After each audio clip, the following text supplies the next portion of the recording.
And a lot of folks who are younger may not even have heard this name before, but when you hear the end of this story, you'll know why he impacted me so much and why he impacted so many people across this state. 92 years ago, he was born in Macedonia, and when he was 9 years old, he left that country on a train. It took him to a boat, which took him to America via Ellis Island. That was merely the start of the remarkable journey of a true Ohio legend. Today, that journey ended for Pandal Savick. Pandal passed away today at home here in Columbus. To say he's a legend would be short-sighted. He was the first Ohio State quarterback to win a Rose Bowl, did it in 1950. That was after his heroic military service in the South Pacific during World War II.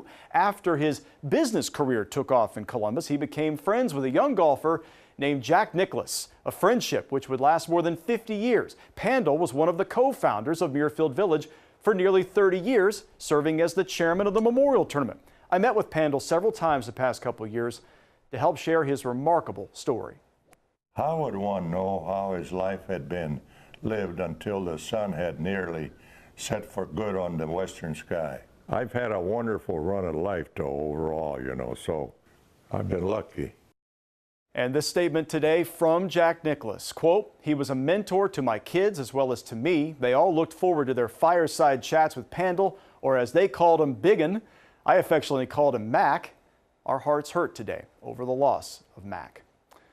Well, they are still paving the roads at Olentangy Berlin High School. Never heard of it? That's because it is brand new this year. And now that the summer is underway, they're doing more than building a school. They're building a team from scratch.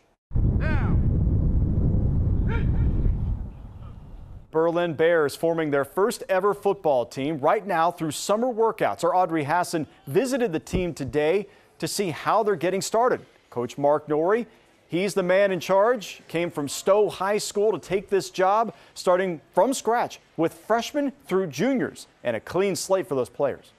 We're not going to sit there and say It's interesting, when those schools have opened in recent years, no seniors.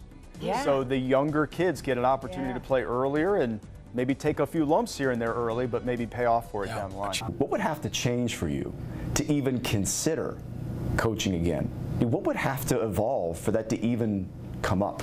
I haven't even thought about it. I'm hoping that I said this before, I fall in love with something. November, the end of the fall. Gray skies, cold. But in Ohio and in Michigan, November calls for joy, an annual reunion which unites two states, yet divides them by colors, by loyalty. I just hope that people know that I gave everything I had. By hate. I absolutely despise that school. It's just a football game. Hey, have a good game today, guys. Hey, good luck. Good luck. At the end, the loser congratulates the winner, and life marches on. But for one Saturday, every November, life stops here. Scarlet and gray versus maize and blue. It's what's normal. It's what's right. Tomorrow will be that Saturday in this place when for 3 hours life will stop. It's ours. It's the rivalry. It's November.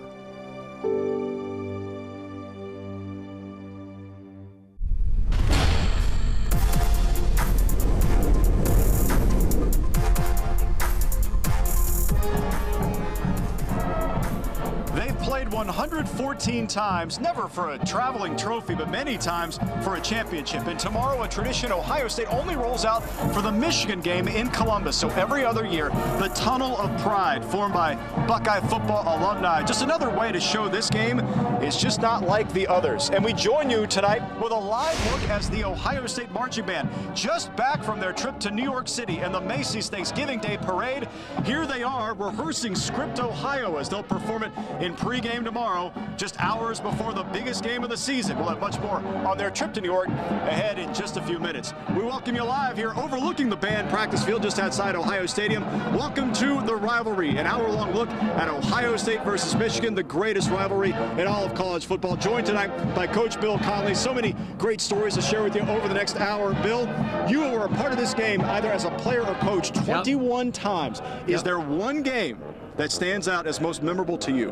Well, I think as a player, player. It had to be 1970. Good afternoon from Universal City, California, right near the lot of Universal Studios. And we came here today for a specific reason, to meet a specific Buckeye fan. Obviously, the Buckeyes have come to his backyard. And he's not just any Buckeye fan. J.K. Simmons, Academy Award winner for the movie Whiplash in 2014. His performance won the Academy Award for Best Supporting Actor. J.K. is an enormous Ohio State fan and bleeds scarlet and gray even here in California. Grew up in the Worthington area, went to Thomas Worthington High School. For a brief time, was also an Ohio State student. Well, I watch Ohio State games by myself, upstairs in our house, usually on the DVR because I can't take the stress. I got to learn how to relax and just enjoy the game, and I'm working on it. I'm working on just enjoying it instead of being stressed out about it. You know how many Buckeye fans actually relax and watch the game? 0.0. Yeah. No one does that. Yeah, I don't know. It's too important. It is. It's weirdly important. Solving a puzzle begins with the first piece.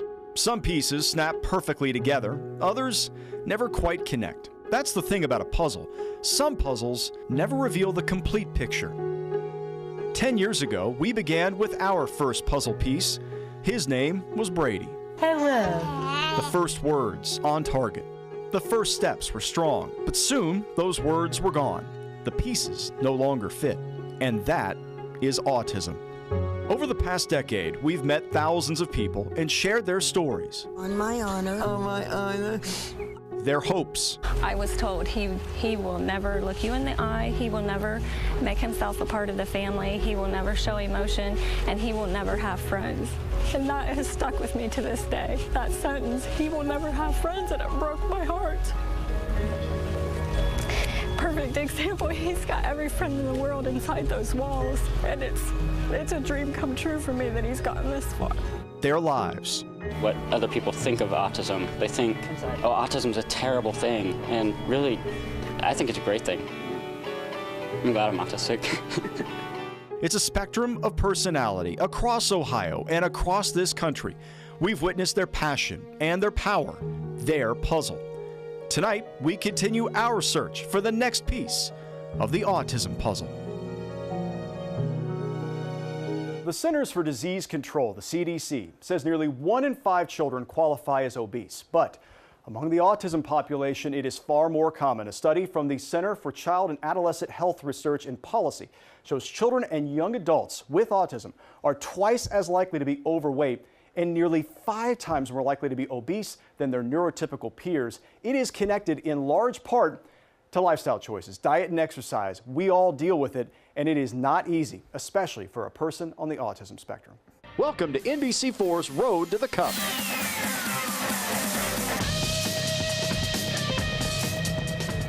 You know, it's the end of cherry blossom season in our nation's capital, one of the most popular times for tourists to visit here. You know who loves visiting D.C. right now? The Columbus Blue Jackets love it here.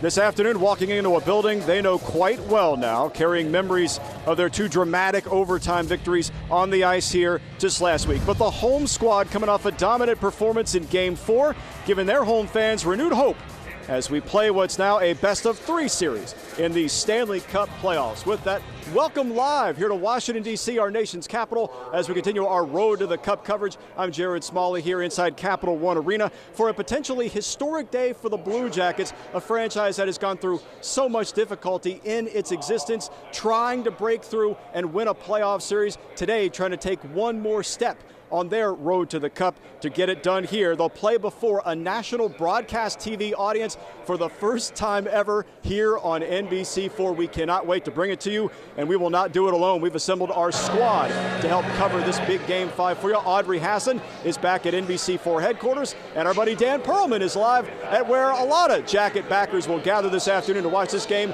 at our bar in the Arena District.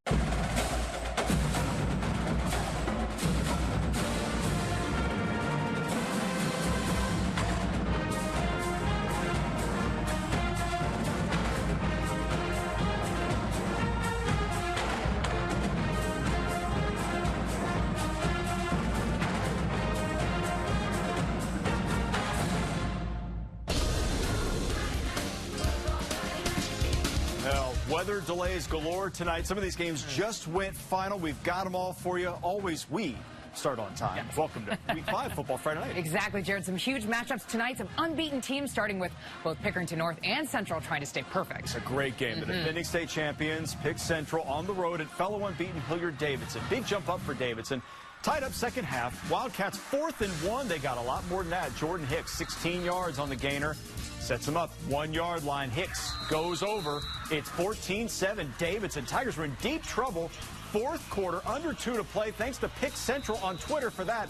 Drake Crawford with a score to get them even. They go to overtime, and they win it on a field goal. Pick Central stays unbeaten, 17-14. Well, Jack Nicklaus has certainly tinkered with Muirfield Village since he built the place, redesigning holes year after year as the game evolves. And that's especially true for the final 3 holes of the Memorial, among the toughest stretches on the PGA Tour statistically. I sat down with the Golden Bear about Muirfield's bear of a finish. I think you said the 16th hole used to be a good walk between 15 and 17. It was a way to get to. A way to get from set 15 green to 17 right. tee. No doubt about the story of this day around Muirfield Village. Not the Pink Panther, rather the Tiger. And a Saturday charge from the 5-time winner of the Memorial, Tiger Woods, ties for the lead during his 3rd round, exciting the thousands of patrons who followed his every step around this place. Perhaps a 6th Memorial title could be waiting tomorrow. He's going to have some work done to get that done. Welcome to Pepsi Sports Saturday here live, overlooking the iconic 14th green here at Muirfield Village Golf Club. Setting up for what's going to be a very long Sunday here. The tee times have been moved up. We'll tell you a little bit more about that in just a moment. So it's going to be a long, tiring fight to win. I admit to being a bit of a technology nerd. I got these virtual reality goggles for my boys to play with and kind of, just chill out a little bit and see things. Well, I didn't realize how big virtual reality and augmented reality are when it comes to sports, and specifically in sports broadcasting from a live perspective. Here at the Memorial Tournament, fans have a unique opportunity to see this tournament for the first time ever in virtual reality. Our Courtney Yoon has that story.